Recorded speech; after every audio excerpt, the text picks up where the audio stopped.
Next है unrealistic. Unrealistic unreal situation के लिए, ऐसी सिचुएशन के लिए जो पॉसिबल नहीं है, काल्पनिक है, या ऑलरेडी कुछ पास्ट में हो चुका है, केवल उसके बारे में बातें कर रहे हैं हम, जो पॉसिबल नहीं है, उन चीज़ों के लिए हम अनरियलिस्टिक यूज़ करेंगे। फॉर एग्जांपल, आप मैच देख रहे हो, मान लो किसी वी कैन से प्लेयर ने कैच नहीं पकड़ा, तो कई लोग बोलते हैं ना कि इसकी जगह मैं होता तो मैं कैच कर लेता। कल्पना कर रहे हो आप केवल।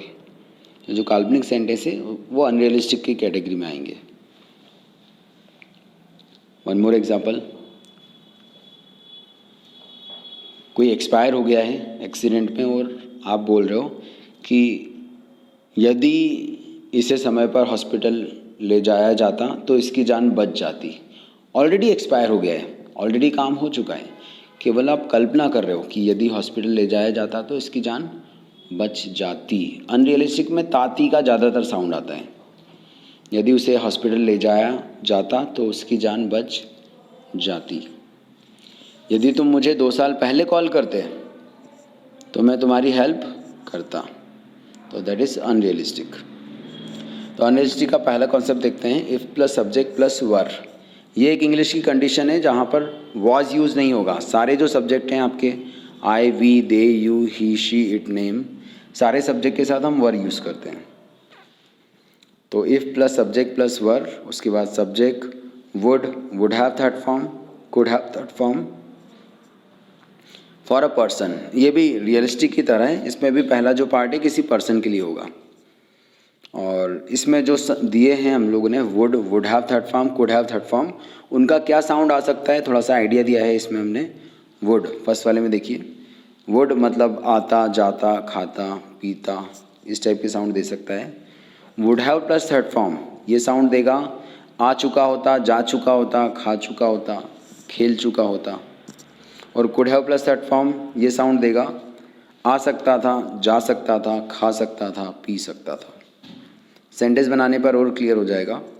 जैसे पहला सेंटेंस है, यदि मैं पुलिस ऑफिसर होता, if I were a police officer, तो मैं तुम्हें गिरफ्तार कर लेता, then I would arrest you. देन आप कंडीशनल सेंटेंसेस में चाहो तो लगा सकते हैं, नहीं चाहते हैं तो आप कॉमा लगा सकते हैं। कॉमा से भी मीनिंग वही निकलेगा, if I were a police officer I would arrest you. Comma लिखने में लगा सकते हैं और उसकी जगह जब हम बोलते हैं तो पॉज लेते हैं, तो उसका मीनिंग सेम ही होता है। तो देन लगाना चाहें लगा सकते हैं, नहीं भी लगाएंगे तो कोई फ़र्क नहीं पड़ेगा। और एग्जांपल देखते हैं, यदि वह गवर्नमेंट ऑफिसर होता तो वह तुम्हें डांटता। If he were a government officer he would scold you. Scold, SCOLD, scold मतलब डांटना। यदि वह फ्री होता तो वह आता। If he were free he would come. यदि वह पुलिस ऑफिसर होता तो वह तुम्हें शूट कर देता।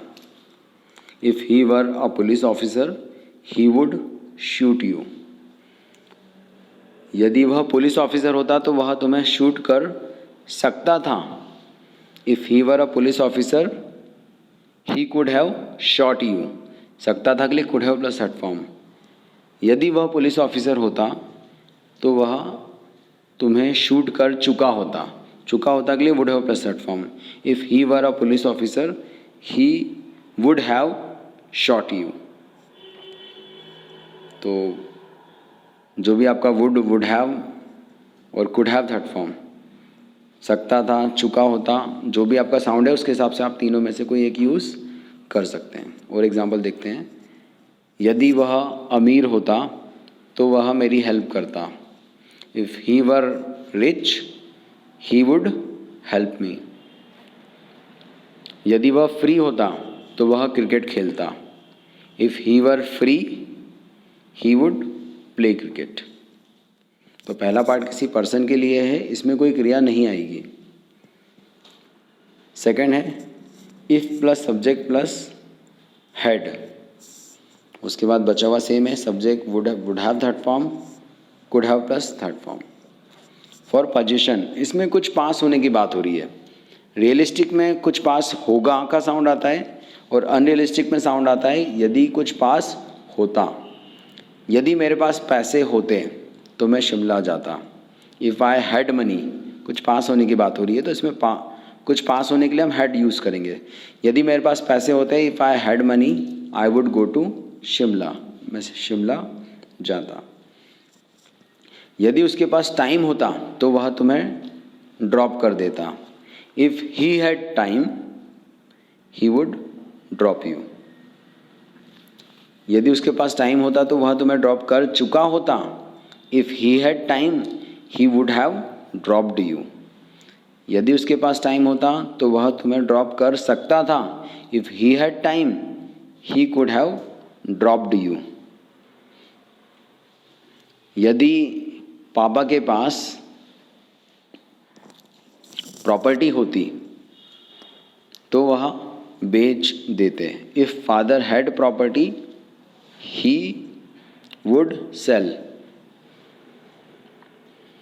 यदि उसके पास IMP क्वेश्चन होते तो वह पढ़ाई करता। If he had IMP questions he would study. यदि उसके पास मेरा नंबर होता तो वह मुझे कॉल कर सकता था। If he had my number he could have called me. Third point देखते हैं, if plus subject plus second form. इसमें कोई ना कोई क्रिया होगी। उसके बाद बाकी बचा हुआ सेम है, subject would have third form, could have plus third form. कोई क्रिया वाले सेंटेंस के लिए यूज़ होगा। इसमें जो क्रियाएं होंगी वो सेकंड फॉर्म में आएंगी। फॉर एग्जांपल, यदि तुम पूछते तो वह सब कुछ बता देता। If you asked he would tell you everything. यदि तुम आते, इफ़ यू केम, वर्ब आएगी तो सेकंड फॉर्म में आएगी। यदि तुम जाते, इफ़ यू वेंट। यदि तुम पढ़ाई करते, इफ़ यू स्टडीड। आगे जो भी आपका वुड हैव थर्ड फॉर्म या कुड हैव थर्ड फॉर्म का सेंटेंस ऐड कर सकते हैं। यदि तुम आते तो हम पढ़ाई करते। If you came we would study. यदि तुम बात करते तो पापा हाँ बोल देते। If you talked, second form लग जाएगा फर्स्ट पार्ट में। If you talked father would say yes. यदि हम खेलते तो हम जीत सकते थे। If we played we could have won. यदि वह स्टडी करता तो वह आसानी से 70% स्कोर कर लेता। If he studied he would score easily 70%। तो ये रियलिस्टिक और अनरियलिस्टिक दो वीडियोज़ हैं।